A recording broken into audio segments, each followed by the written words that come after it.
It's now in order to consider Amendment Number 27, printed in Part B of House Report 118-269. For what purpose does the gentleman from Missouri seek recognition? Thank you, Mr. Chairman. I have an amendment at the desk. Clerk will designate the amendment.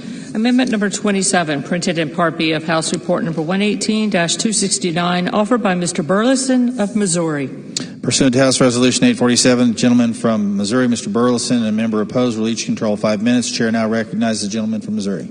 Thank you, Mr. Chairman. I rise in support of this amendment, which would increase/decrease funding to express that the Office of Personnel Management should renew the security clearance of David Grusch. See, Mr. Grush formerly served as the Reconnaissance Office representative to the UAP Task Force from 2019 to 2021. He recently testified before Congress claiming that partial fragments and even intact vehicles have been found for decades by the federal government, our allies, and defense contractors. According to Mr. Grush, objects and vehicles retrieved are of, quote, exotic origin based on the vehicle's morphologies and material science testing and the possession of unique atomic arrangements and radiological signatures. Mr. Grush also told us that the U.S. is in possession of non-human spacecraft and dead pilots.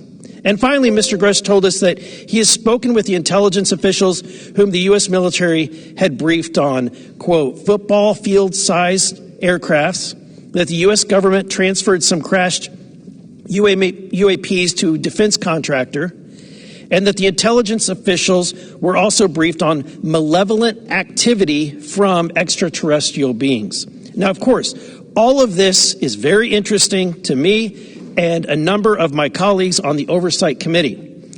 And my first question, when I had an opportunity for Mr. Grush, was to say that those are pretty incredible claims. But I'm from the show me state. You're going to have to show me. And I requested specifics, information, which could not be conveyed in that hearing, not in a secure setting. And unfortunately, he's unable to provide us with any supporting evidence to back up his claims because his security clearance has lapsed.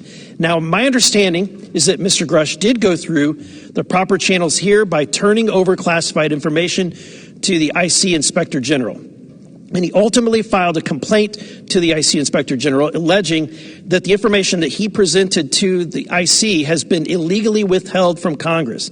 So I'd like to know more about these claims, and so would a number of my colleagues on both sides of the aisles. I'm certainly pleased that the Oversight Committee is working hard to bring the relevant Inspector General so we can cut through all of the roadblocks and that have been presented since Mr. Grush stepped forward. But we need to cover all possible angles here, and if we can get Mr. Grush in a skiff with an active security clearance, that would go a long way. This amendment simply expresses the support for the Office of Personnel Management to renew the security clearance of David Grush so that he can show us his work. Now, I'm a freshman member.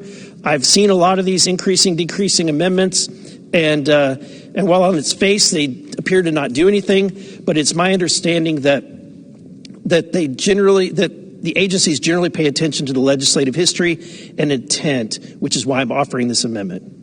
And I reserve my time. Gentleman reserves. Gentleman seek time in opposition. Gentleman does not seek time in opposition. Gentleman from Missouri is recognized. Thank you, Mr. Chairman. I yield. Gentleman yields. Question is on the amendment offered by the gentleman from Missouri. Those in favor say aye. Those opposed, no. In the opinion of the chair, the ayes have it. The amendment is agreed to.